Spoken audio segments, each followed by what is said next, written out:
Hello there, and thank you very much for purchasing the Marchioness Blouse by Scorned Clothing. My name's Erin, and I am the one-woman show that is Scorned Clothing. I'll be walking you through the pattern today. For this pattern, you can choose to match the upper and lower body fabrics, or you can use two different fabrics. The upper body fabrics need to be a lighter weight woven, so like chiffon, crepe, silk, satin, something that's going to have like nice drape and kind of be poofy. And the lower body fabrics, or the ones that make up like basically the corset section, those ones you can match to the upper body, but you need to use stabilizers so that they have some structure. They keep more structure to them. Or you can use a stiffer, more tightly woven or heavier fabric like a quilting cotton. You could even use like denim. That's getting a little heavy, but you get the idea. If you have chosen to match the upper and lower body fabrics, as I have in my tutorial video, you're going to need to add stabilizer to the outer panels. The outer panels are the full matching set, as in two mirror images of each one of the panels shown here. Truly, there's no difference between the outer and the liner panels until you add stabilizer, and if you're not adding stabilizer, there will be no difference between them, with the exception of how you install them. Choose a light to medium weight stabilizer that tries to closely match the color of the fabric that you've chosen. For especially shifty fabrics that are hard to get to stay in place, I much prefer to iron on my stabilizer before I cut out my pieces. It's a little bit more wasteful, but I find it makes up for the ease of doing it. If you decide to add some length to the upper body, you can find lines along which to do this. On the upper side front panel and the upper back panel, add the same amount to both panels. Be sure to add the same amount to the V-neck along the fold line indicated here. In this video, you will see me using my serger a fair bit. This is a luxury that you do not need at all to complete this pattern adequately. Anytime you see me using my serger, you can substitute for a straight stitch and then finish your seam edges any way you choose. I like to get all the fiddly bits out of the way first, so right now we're making the little strings that are going to become the button loops or the sleeve cuffs and the front bodice. Take some strips of scrap fabric, double the width of what you want to enclose. So if you want your strips to end up 1/4 inch, make sure that you've got at least a 1/2 inch plus whatever seam allowance. Sew these shut in a long tube. If you don't have one of these handy dandy little strap turners that I have, don't fret. Grab something that's sturdy and long, a piece of wire, coat hanger, pipe cleaner, just kind of whatever will do, and slip it through. Attach some kind of string or safety pin, and then start turning them right sides out so that the seam allowance is encased inside our little tube. I made a ridiculous amount too many because I wasn't sure how much I was going to need. I needed about 30 inches total of little straps. You may need more depending on the size of buttons that you're going to use.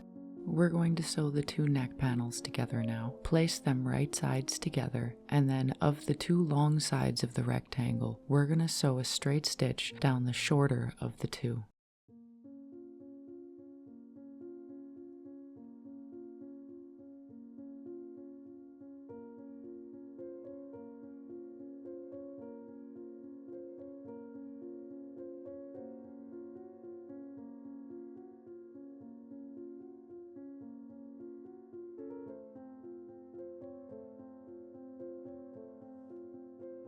We're going to take the neck panels that we just sewed together and we're going to press the seam to one side.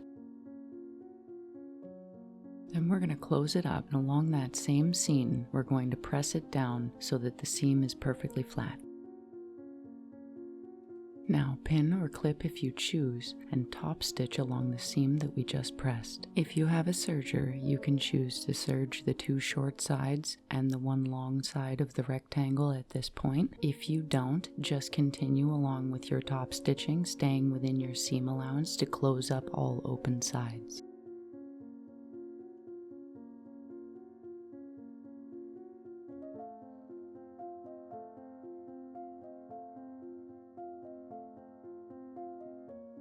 Sew a basting stitch down the two short sides of our weird little rectangle. Set your stitch length to the longest possible, and then don't back up to stabilize the stitch on either end when you start or finish, because we're going to pull on those strings later. Keep these string ends long and do not clip them closely to the fabric.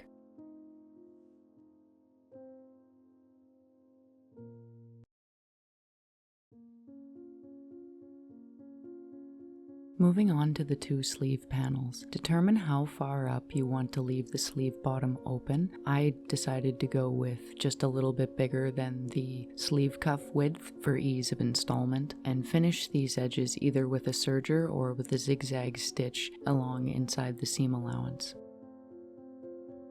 Sew a basting stitch just inside the seam allowance down the bottom of both sleeves, the same as we did for the neck panel.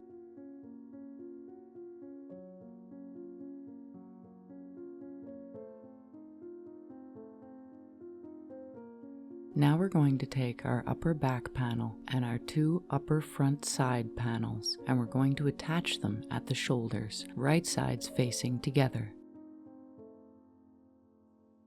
Pin or clip in place and then sew across the shoulder seam.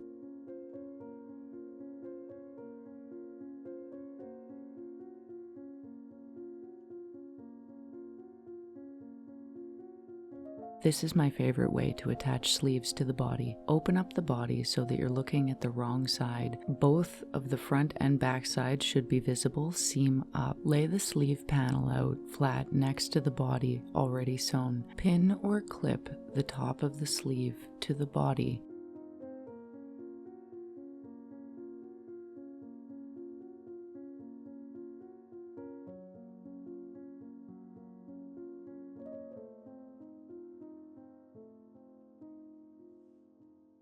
Sew along both sides where you have pinned or clipped.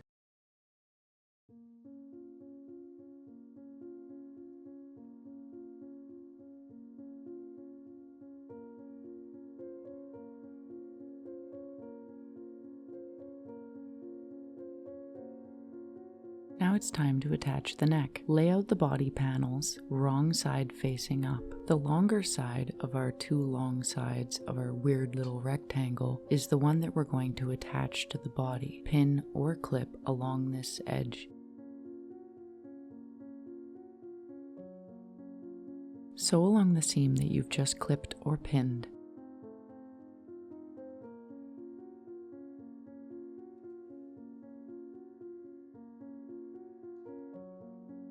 Now it's time to close up the sleeves and body in one. Start by matching the sleeve seams right sides together. Be sure to match the seam where the sleeve meets the body. Finish off by matching the side seam along the front and back body panels. Pin or clip in place.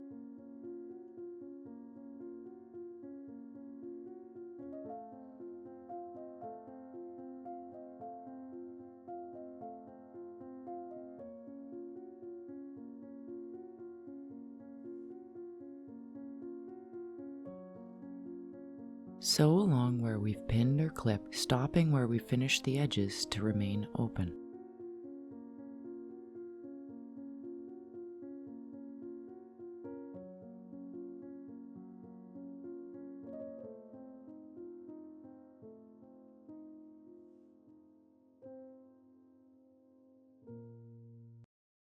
Next, we're going to start attaching the sleeve cuffs. We're going to work from the right side, so turn your garment right side out.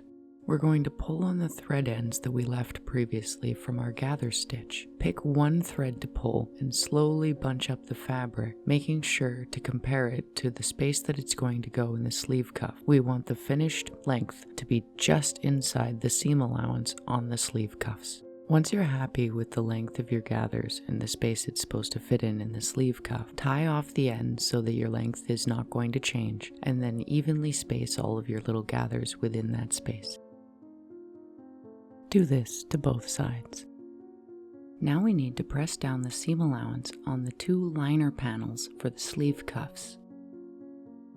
If you're adding embellishments like I have for my sample, you might want to do that to the sleeve cuff at this point. I got a little bit ahead of myself and forgot and end up having to add it later. So do that now. Now we're going to take the outer stabilized sleeve panel and we're going to attach it to the sleeve right sides together. Making sure your gathers lay properly within the seam allowance can be a little tricky. Take your time, go slow, pin or clip very close.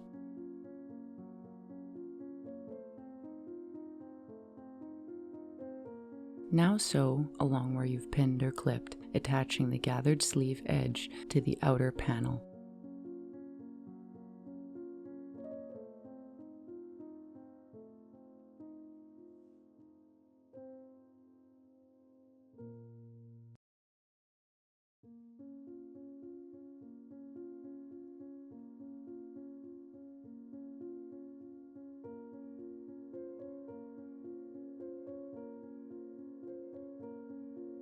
If you've decided to add embellishments, be sure to match the color of your thread to the color of your embellishments.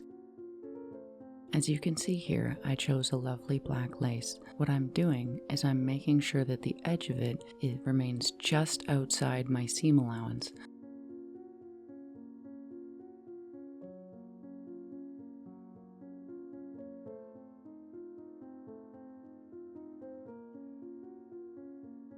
I won't bore you with the entire amount of me sewing lace onto little panels, but I decided to include this one clip so that you understand how fiddly it can be.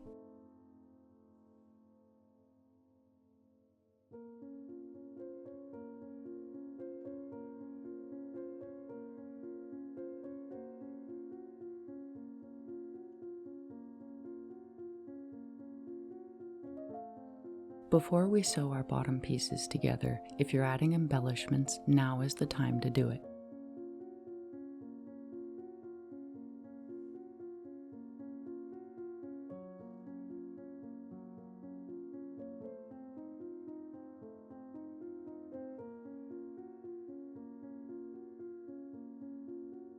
So much fiddly lace sewing.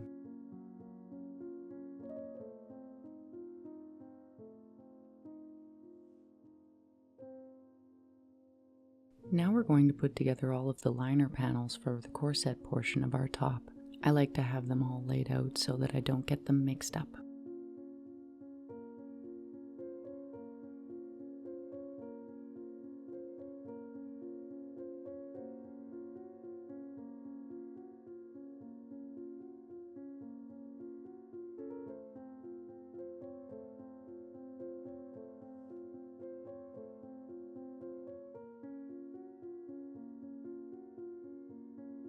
You should end up with 2 pinned or clipped groups with 3 seams each.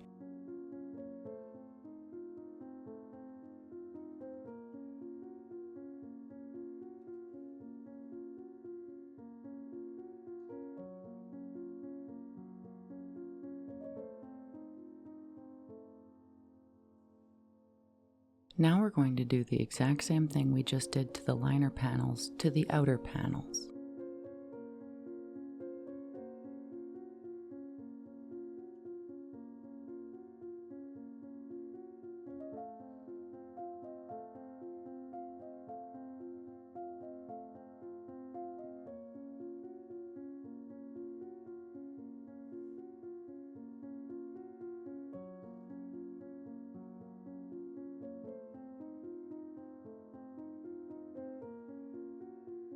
Once again, you should have 2 groups with 3 seams each. Sew all of these seams.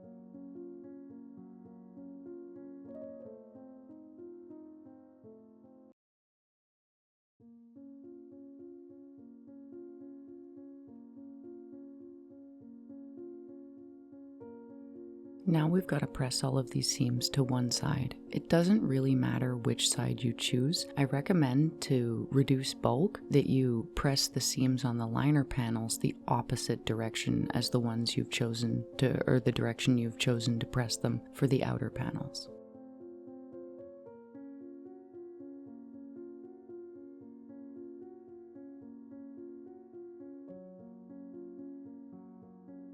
Now it's time to measure our boning to go into the seams that we're going to sew it into. I've decided to do this a different way. If you want to do the old way where you do channels for your boning, please feel free. I've decided to use a sewable boning, and I will be sewing it into the seam allowance for each seam on the inside. When measuring the length for your boning, make sure that it sits just inside the seam allowances on both sides. So when I'm measuring it, I'm placing it along the seam, and I'm using my seam allowance as a guide as to where to cut it. Pin or clip them all to their respective places. Right now, we're not going to sew in the 2 end pieces of boning. We're only dealing with the 3 middle seams on each piece. Now I'm going to show you my new favorite method for installing boning. I'm so happy I recently learned this. I'm never going back. Keeping in mind the direction that you've ironed the seams, sew the boning directly through the boning into the seam allowance so that when it lays flat, it's going to be sitting just on the wrong side or on top of the seam that has been ironed flat. If you've done this method correctly, it will look like this when you're done.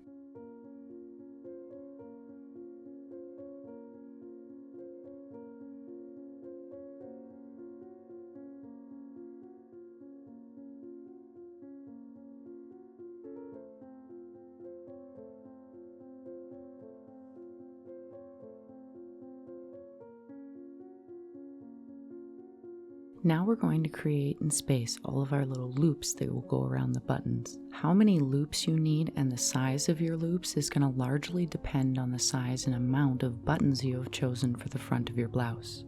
Figure out how many buttons you're going to need for the front of your blouse. I decided that for my relatively small buttons that I was going to use 8, so I equally spaced them about 1 inch apart along the boning as marked here. Then I determined that I would need about a 2 1/4 with seam allowance given to be able to enclose each one of my little buttons. I tried a multitude of different ways to attach these little loops to the boning, none of which were satisfactorily easy. If you have a better way of doing this, please not only do it for yourself, but please also tell me. With the seam allowance included on the far side of each one of my little loops, I clipped it to the boning and then painstakingly and very slowly sewed them in place along the boning. You will also need to do the same for both sleeve cuffs. What I ended up doing was using a pair of tweezers to help steady the fabric as it got fed through the machine.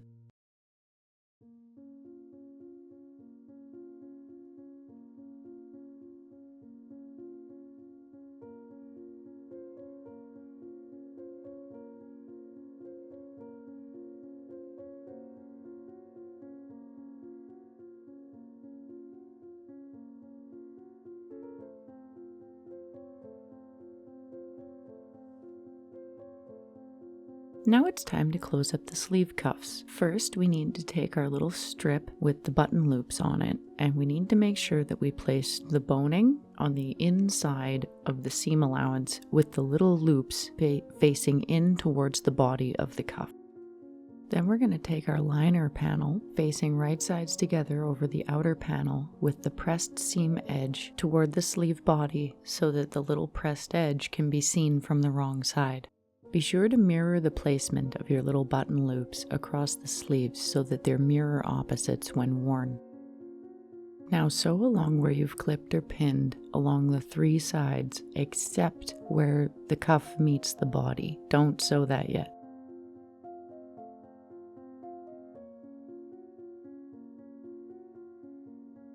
Starting from the button loop side of your sleeve cuffs, turn up the edge of the liner that we pressed down previously so that it meets with the outer. Sew parallel with the boning, encasing it within the seam allowance. Before you complete your turn around the corner, open up the layers, the inner and the liner, and push back the closest belt loop so that it's out of the way of your stitching. Then continue.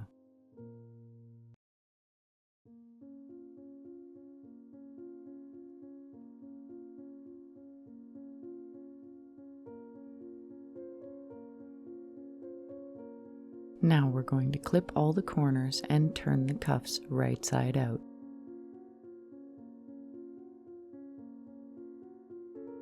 Now we need to push out all the corners and flatten the sleeve cuff. The seam allowance that we pressed down earlier on the lining panel should fold very nicely and give us a nice line so that we can pin it to the rest of the sleeve panel and get it ready for top stitching. Pin the open portion of the liner panel to the rest of the gathered sleeve body.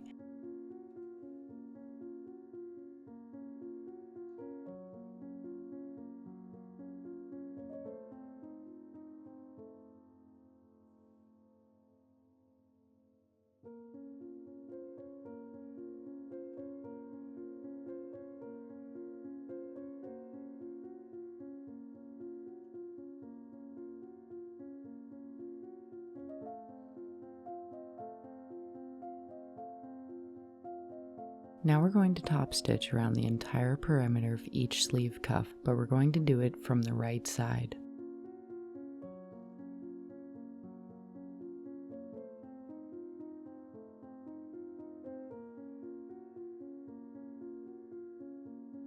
You can start anywhere you wish, but when you come to the side with the belt loops and therefore the boning, you're going to want to sew parallel along the boning, encasing it along the seam edge. So run parallel so that it's trapped and secured in place.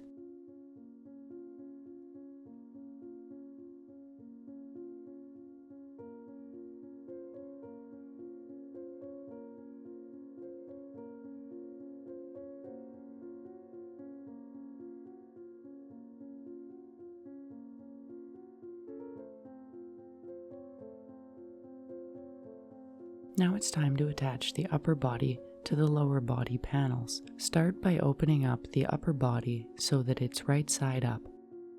Then gather up the outer of your lower panels and place them right sides together so that the largest piece is towards the front neck opening. Now we're going to go back to the bottom part of our neck panel and we're going to pull on those little strings so that we can create gathers that will match with the lower body panel. Your final gathered length on the bottom of your V-neck panel should sit just within the seam allowance on the front bottom panel.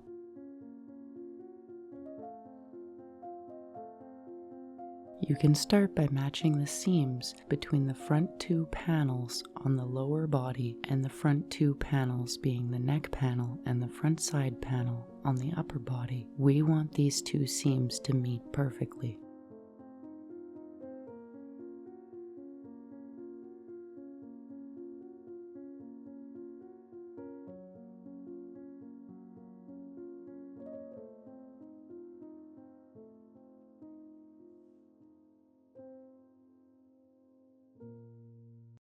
Matching the two side seams, continue to clip or pin along your respective edge.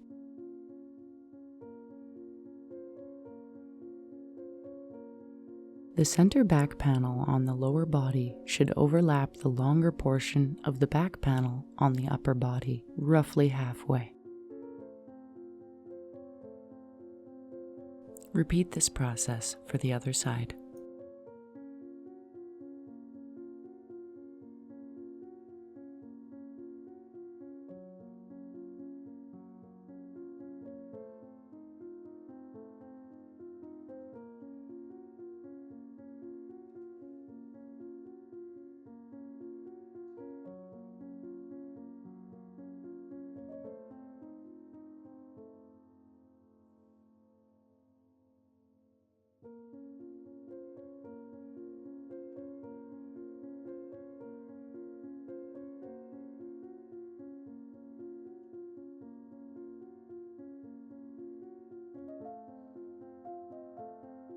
Now sew along both sides where you've clipped or pinned. You need to stop at the center back panel right where it starts to overlap the upper back panel.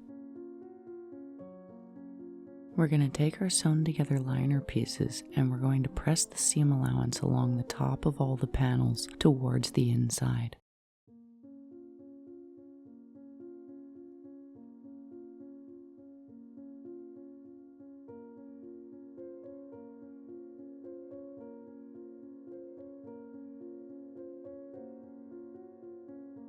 Now we're going to attach the liner panels to the bottom portion of our blouse. Lay out your blouse so that the outer panels at the bottom are right side up.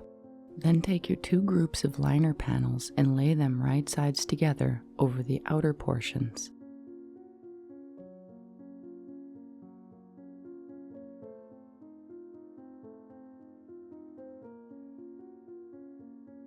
Using the same method that we used for the sleeve cuffs, take your button loops attached to the boning and ensure that the boning is within the seam allowance and the button loops are facing towards the body.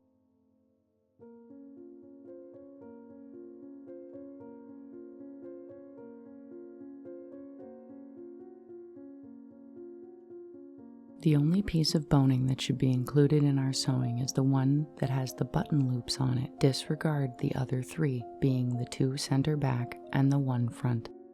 Set these three aside for later installment.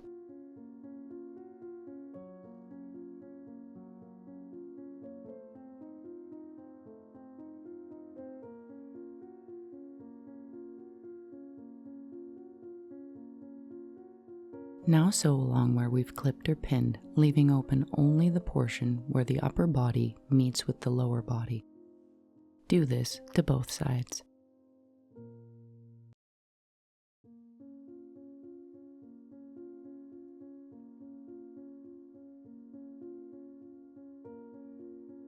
When you start sewing the liner to the outer, do the same thing that we did for the sleeve cuffs, which is turn up the pressed edge of the liner portion so that it meets with the outer.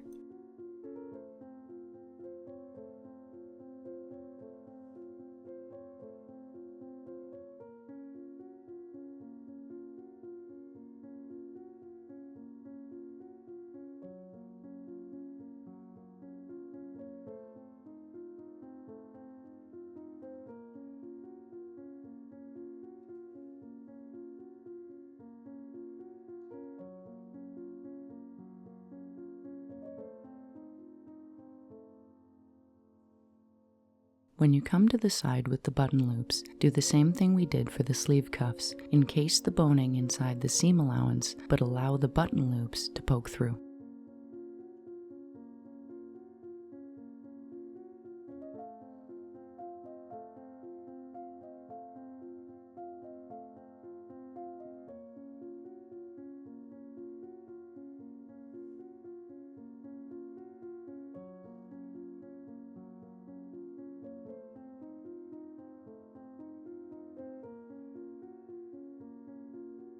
Now we've got to clip all of the corners and turn the panels so that the wrong sides face each other.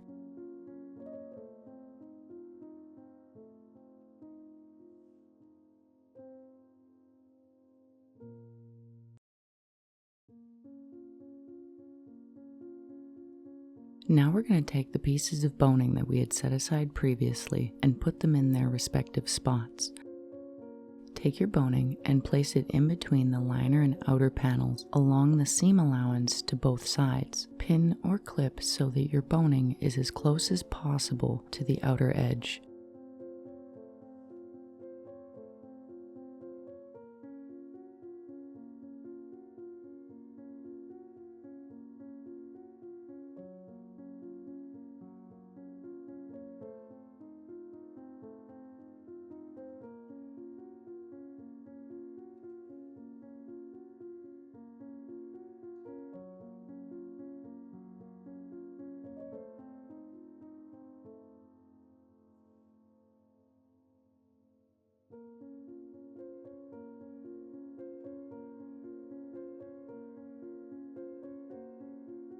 Now that we have our boning in place, flatten out the rest of the edges. You may press if you wish. I decided not to because my stabilizer allows me to fold a nice clean edge.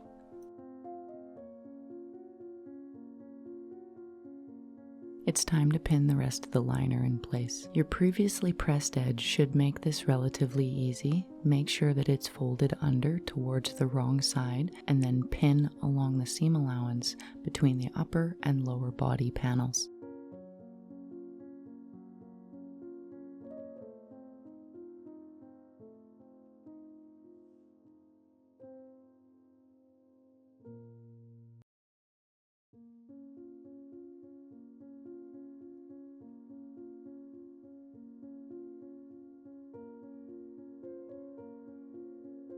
When you get to the portion where the upper and lower back panels meet, clip the edge at a 45-degree angle towards the seam allowance on the upper back panel.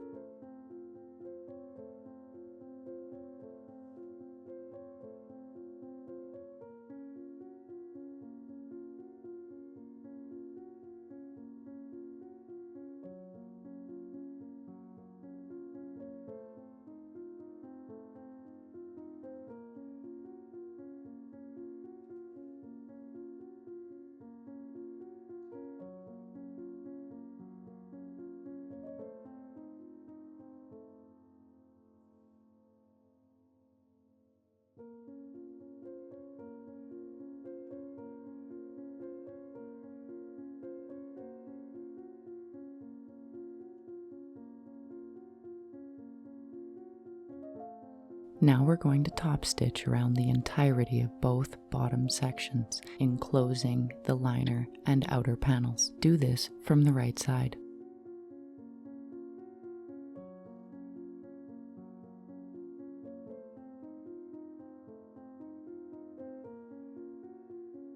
If you have chosen to add embellishments as I have, you may wish to change the color of your top stitching thread so that it matches with your embellishments and then your main fabric the entire way across. This is annoying, but worth it.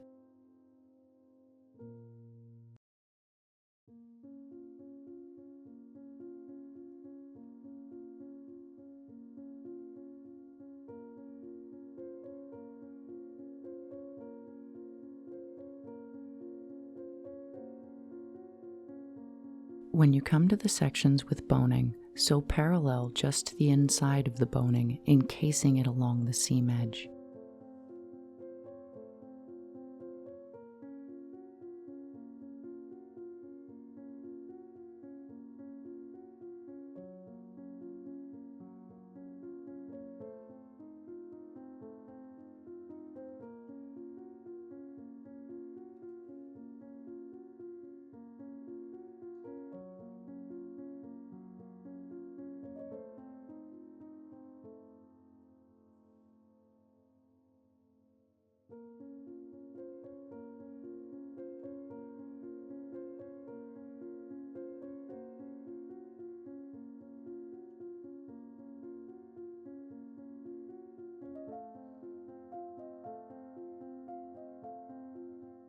Now we're going to finish the edges on the center flap of our back panel. If you have a serger, you can serge them. If you don't, all you have to do is roll the edges so that the raw edge is encased within the seam allowance.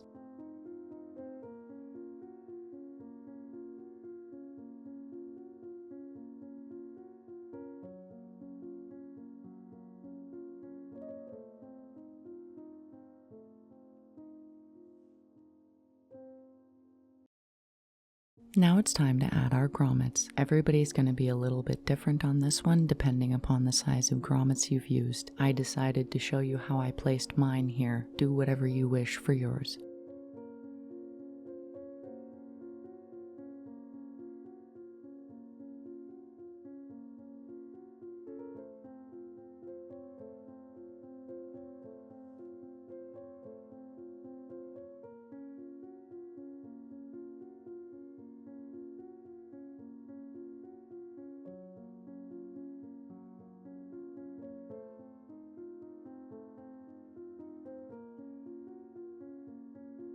Of course, following the instructions for your type of grommet and its insertion, there is one variable that never changes. Be sure to punch a hole that is relatively smaller than the size of your grommet. If you don't have to work your grommet in a little bit, it's not going to stay properly and it's not going to look good. Make sure that your hole is a little tight for your grommet.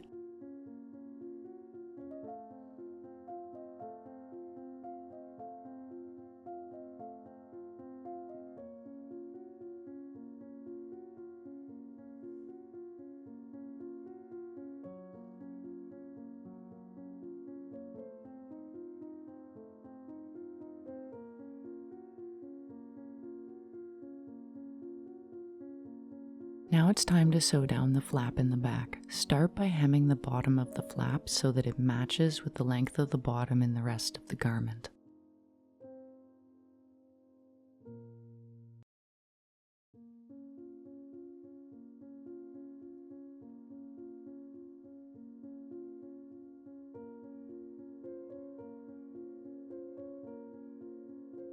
Now that you have the length correct, pin or clip in place and sew along the outside of the grommets, encasing the flap.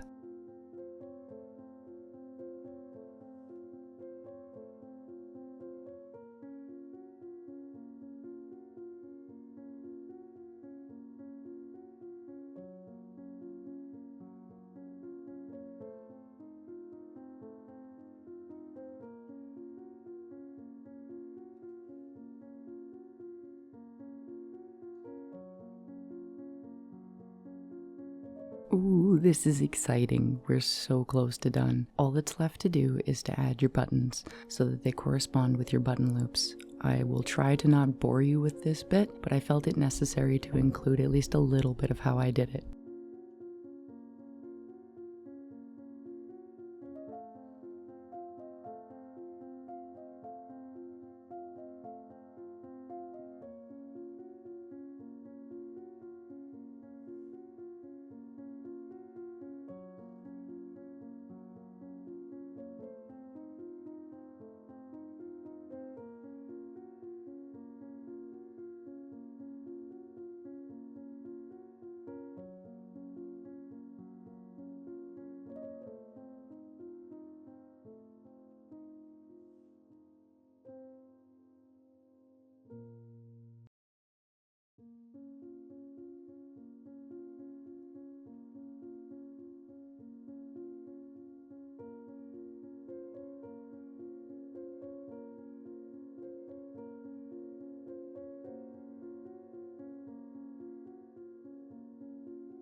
And there we are. That's it. You're done. Go wear it out. Go show it off. Go get compliments. Go tell absolutely everybody, I made this.